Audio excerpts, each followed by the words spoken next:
నమస్తే, welcome to Telugu రాజ్యం. ఈరోజు మనతో పాటు ఉన్నారు సీనియర్ అనలిస్ట్ భరద్వాజ్ గారు. వారితో మాట్లాడేద్దాం. సార్ నమస్తే. నమస్తే అండి. సార్, తమిళనాడు ప్రభుత్వం అయితే ఒక కీలక నిర్ణయం తీసుకుంది. విజయ్కు సంబంధించి ఇటీవల ఓఎస్డీగా నియమితులైన రిక్కీ రాధన్ అనే ఒక ఆస్ట్రాలజర్ని అయితే ఆయన నియామకాన్ని రద్దు చేస్తూ ప్రభుత్వం అయితే ఒక నిర్ణయం తీసుకుంది. సో గతంలో చూస్తే జగన్మోహన్ రెడ్డి గారు ఇలాంటి విమర్శలు వచ్చినప్పుడు ఏదైనా ప్రభుత్వానికి సంబంధించి ఆయన నిర్ణయాలకు సంబంధించి ప్రజల నుంచి కానీ విమర్శకుల నుంచి కానీ విపరీతమైన ప్రెజర్ వచ్చినప్పుడు కూడా ఆయన ఏ సందర్భంలోనూ వెనక్కి తగ్గిందైతే లేదు. కానీ విజయ్ విషయం చూస్తే ఆయన తొలి నిర్ణయం మీదే ఎక్కువగా విమర్శలు వచ్చినప్పుడు ఆయన అయితే వెనక్కి తగ్గారు. అంటే ప్రజల నుంచే ఒక ఫీడ్బ్యాక్ అయితే తీసుకున్నారు. కానీ జగన్మోహన్ రెడ్డి గారు మాత్రం ఆ ప్రజల ఫీడ్బ్యాక్ కానీ విమర్శకుల ఫీడ్బ్యాక్ కానీ ఆయన ఎప్పుడు కన్సిడర్ చేయలేదు. ఆయన అయితే రిజిడ్గా ఉన్నారు. సో వీళ్ళిద్దరు కంపారిజన్లో గురించి మీ విశ్లేషణ ఏంటి? కంపారిజన్ అనేది అనవసరం అండి. ఎవరి ధోరణి వారిదే. అంటే వాళ్ళ పర్స్పెక్టివ్ ఏమిటి, విషయం వాళ్ళకి ఎలా అర్థమైంది, ఎలా చూస్తున్నారు. అంటే ప్రజావేదిక కూల్చివేత అన్నారు మీరు. ఆయన దాన్ని ఒక ఇబ్బందికరంగా భావించి ఉండొచ్చు. కూల్చాల్సిన అవసరం లేదు నిజానికి. కానీ ఆయన ఒక డెసిషన్ తీసుకున్నాడు, దాన్ని ఇంప్లిమెంట్ చేశాడు. దాని మీద తీవ్రమైన విమర్శలే వచ్చాయి ఆ రోజున. ఆ రోజు నుంచి మొదలుపెట్టి అంటే అప్పటి ప్రతిపక్ష పార్టీ అయినటువంటి తెలుగుదేశాన్ని కొంత ఇబ్బంది పెట్టాలి అని అనుకున్నాడు ఆయన వాంటెడ్గా. అనుకున్న క్రమంలో చాలా పనులు అలా నడిచినాయనే విమర్శ కూడా వచ్చింది. అయితే అలా బుల్డోజ్ చేసుకుంటూ వెళ్ళిపోయాడు ఆయన. పట్టించుకోకపోవడం అనేది ఆయన యాటిట్యూడ్ అనుకున్న వాళ్ళు ఉన్నారు. అలాగే ఇది సరైన విధానమే అని అన్నవాళ్ళు కూడా ఉన్నారు. ఎందుకు సరైన విధానము అంటే రాజకీయాల్లో ఒక సొంత నిర్ణయం ఉండి అది ఏదైనా కావచ్చు, అది జనాలకు మంచి చేసిందా చెడు చేసిందా అనే గొడవ పక్కన పెడితే ఒక నిర్ణయం తీసుకున్న తర్వాత దాన్ని ఇంప్లిమెంట్ చేయటంలో కొంత మొండిగా వ్యవహరించక తప్పని పరిస్థితి ఉంటుంది. అయితే ఏ విషయంలో మొండిగా వెళ్ళాలి, ఏ విషయంలో కొంత తగ్గాలి అనేది కూడా తెలుసుకుని ఉండాలి.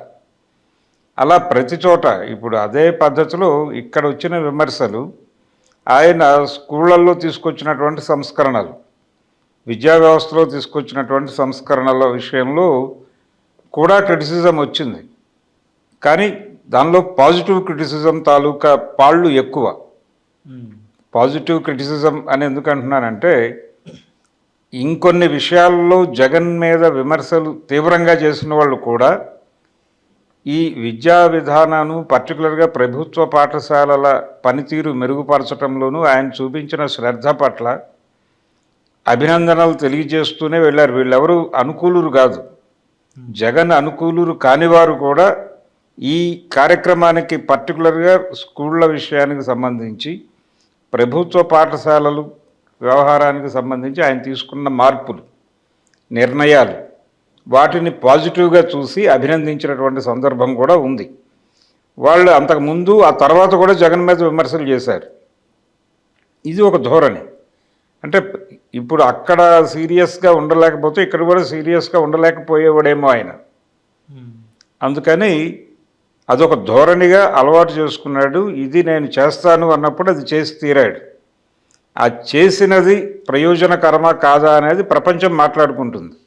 దాంతో నాకు సంబంధం లేదు అన్నట్టుగా ఆయన శైలి నడిచింది. విజయ్ ఈ విషయంలో మొదటి స్టెప్పే విమర్శలకి గురైంది. ఈ గురవటానికి రీజన్ ఏమిటి?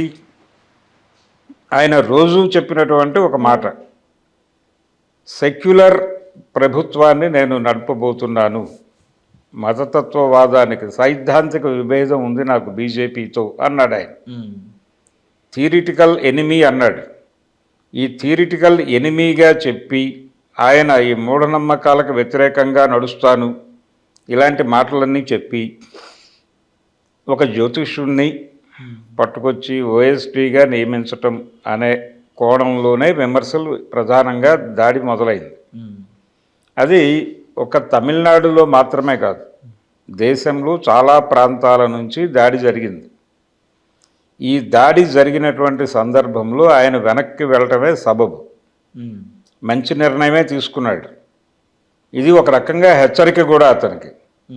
భవిష్యత్తులో ఎలా వ్యవహరించాలి అనే దానికి సంబంధించి ఇది మొండిగా వెళ్ళే వ్యవహారం కాదు.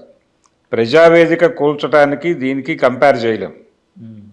ప్రజావేదిక కూల్చటం అనే దానిలో ఎన్ని విమర్శలు వచ్చినప్పటికీ దానికి ఒక లాజిక్ ఉంది. ఆ లాజిక్ ఏంటంటే ప్రజా ప్రయోజనం, అంటే ప్రభుత్వ ధనం దుర్వినియోగం, ఆయన ఇంటి ముందు అలాంటి నిర్మాణం జరుపుకోవాల్సిన అవసరం ఉందా, ముఖ్యంగా అక్కడ నదీ పరివాహక ప్రాంతం అక్కడ అడ్డుగా ఉంది అనే అదే ఆ రోడ్లో. ఆ తర్వాత అది సిన్సియర్గా ఏమీ జరగలేదు. అవును, అప్పుడు నోటీసులు ఇచ్చినవన్నీ సజావుగానే ఉన్నాయి ఇప్పటికీ. అవును. మంతెన సత్యనారాయణ గారిది అక్కడ ఉంది, ఆశ్రమం ఉంది, చాలా ఆశ్రమాలు ఉన్నాయి, ఇంకా ఉన్నాయి. ఇంకా ఉంది. అవును, మరి అవన్నీ కూడా పీక్ ఉండాలి కదా, అవి ఎందుకు పీకలేదు? అన్నిటికీ ఒక న్యాయం అంటే వాటన్నిటి పట్ల చూసిన దృష్టి ఇక్కడ ఎందుకు చూడలేదు? ఇది పొలిటికల్ మైలేజ్ వస్తుంది అనుకున్నాడా అనేది కదా ఆ రోజున విమర్శకులు గొడవ.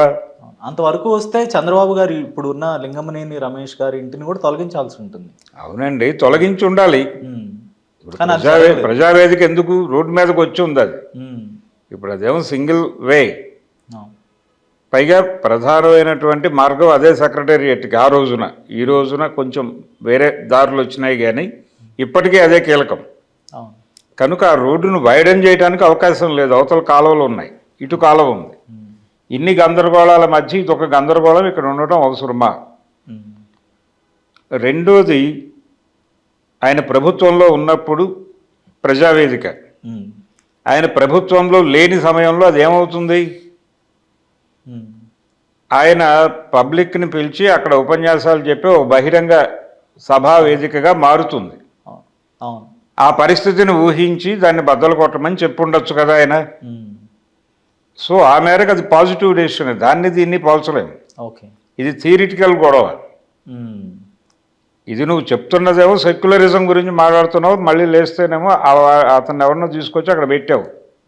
అతని బ్యాక్గ్రౌండ్ అది, అతను చెప్పిన నిర్ణయాల ఆధారంగానే మీ ప్రోగ్రామ్ డిసైడ్ అవుతోంది అని ప్రపంచం మాట్లాడుకుంటోంది. అందుకని ఇలాంటి కన్ఫ్యూజన్ క్రియేట్ అవ్వటం సబబు కాదు అని బహుశా అడ్వైజర్స్ వచ్చి ఉంటాయి అతనికి. అందుకని దాని నుంచి ఈ నిర్ణయం తీసేసుకున్నాడు ఇమ్మీడియట్గా, డ్రాగ్ చేయకుండా. దీన్ని కూడా నేను పాజిటివ్గానే చూస్తున్నాను. అంటే ఒక మిస్టేక్ జరగచ్చు, ఆ జరిగిన దాన్ని కరెక్ట్ చేసుకోవడానికి మొహమాట పడాల. మొహమాట పడకుండా ఒక పాజిటివ్ సిగ్నల్ అయితే ఇచ్చాడు ఆయన. ఆ పాజిటివ్ సిగ్నల్ ఏంటంటే ఎవరైనా విమర్శ పెడితే విమర్శ సబబు అనుకుంటే గనక నేను దానికి అనుకూలంగా నిర్ణయాలు తీసుకుంటాను, నాకు ఆ మేరకు డెమోక్రసీ మీద నమ్మకం ఉంది అనేటువంటి ఒక సిగ్నల్ ఇచ్చాడు ఆయన. దాన్ని ప్రజల్లోకి పాజిటివ్గా తీసుకెళ్లటం అనేది ఇప్పుడు ఆ పార్టీ క్యాడర్ ప్రోగ్రాం. ఆ పార్టీ క్యాడర్ దీన్ని ఎంత బలంగా జనంలోకి తీసుకెళ్ళగలుగుతుందో అంత పాజిటివిటీ అతని మీద పెరుగుతుంది జనాల్లో. ఆ బాధ్యత పార్టీ క్యాడర్కి అప్పచెప్పాడా లేదా? ఇప్పటికీ నెగిటివ్ ఇదే జరుగుతోంది బయట, ట్రోల్.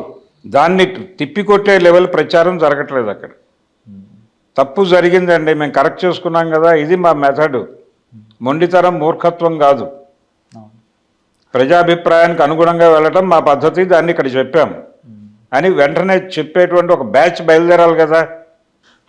అలాంటి ఇది కనిపించట్లా. ఇంకా దాన్ని డెవలప్ చేసుకోవాలి ఆయన. ప్రచార వ్యవస్థలను ముఖ్యంగా డెవలప్ చేసుకోవాలి. డెవలప్ చేసుకొని ఇమ్మీడియట్గా జనంలోకి ఈ విషయాన్ని ఆయన ఏ ఉద్దేశంతో చేశాడు అనే దాన్ని తీసుకెళ్ళగలిగి ఉంటే ఇవి ఆగుతాయి. చిత్తూరు జిల్లా లేదంటే ఆ కుప్పం, తిరుపతి, ఈ ఇంకా దాన్ని కూడా పట్టించుకోవద్దు. అక్కడ ఉండేవి ఉన్నాయి, అక్కడ కూడా రాయలసీమ తరహా రాజకీయం అక్కడ కూడా ఉంది. చంద్రబాబు ఆ ధోరణి కాదు. Chandrababu Naidu from the beginning తను ఒక అప్వర్డ్ మూమెంట్లో వెళ్ళాలి అనుకున్నాడు. ఆ అప్వర్డ్ మూమెంట్లోకి వెళ్ళటానికి ఏం చదవాలి, ఎలా చదవాలి, ఏది చదివితే ఎవరిని పట్టుకోవచ్చు, ఆచార్య రంగ వ్యవసాయ సిద్ధాంతాల మీద రీసెర్చ్ చేయటం అనే ప్రోగ్రాం తీసుకున్నాడు ఆయన. ఎందుకు తీసుకున్నాడు? గుంటూరు, కోస్తా జిల్లాల నాయకులతో లింక్స్ వస్తాయని. అక్కడ నుంచి ఆయన క్యాలిక్యులేషన్ రోడ్డు మీద ఉంది. ఇది నేను చెప్పే మాట కాదు, ఆయన గురించి తెలిసిన ప్రతి వాళ్ళు చెప్పే మాటే. ఆయన వ్యూహకర్త, రాజకీయాలను వ్యూహాల కోసం వినియోగించుకున్నాడు అంతే. ఆయన ప్రజలు అన్నాడంటే ఆయన దృష్టిలో ప్రజలు వేరు. ఆయన దృష్టిలో ప్రజా సంక్షేమం అంటే ఆయన సంక్షేమము, ఆయన కుటుంబ సంక్షేమము. కుటుంబ సంక్షేమమా మీ సంక్షేమమా అనే ప్రశ్న వేస్తే నా సంక్షేమమే అంటాడు ఆయన. అంత అది ఆయన కండిషన్. అందుకని చంద్రబాబుని వీళ్ళతో కంపేర్ చేయటం కరెక్ట్ కాదు. చంద్రబాబు అదొక ప్రత్యేకమైనటువంటి, దాన్ని ఏమిటంటారు, ఒక స్పీసీస్ అంతే. ఇది వేరు, ఈ గొడవ వేరు. ఓకే, ధన్యవాదాలు సార్. Thank you.